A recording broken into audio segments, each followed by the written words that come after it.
Tuwing morning mataas ang spread, normal pa ba yun?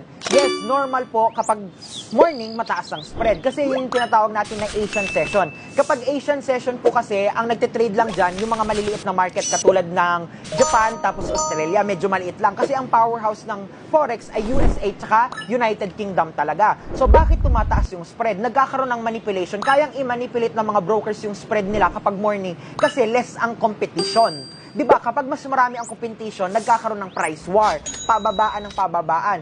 Kapag marami ang competition, halimbawa tuwing US session or London session, doon bumababa yung spread. Kasi nga, ang dami nang nagtitrade. Natural, ikaw as a trader, hahanap ka nung may mababang spread. Kapag morning kasi konti ang nagtitrade, kaya parang mas nasusunod yung mga broker, kaya nilang taasan yung spread nila kasi no choice naman yung mga trader kundi mag-trade sa mga forex broker na may mas matataas na spread. Pero hindi ko nire-recommend na mag-trade kayo tuwing morning kasi nga mabagal na yan,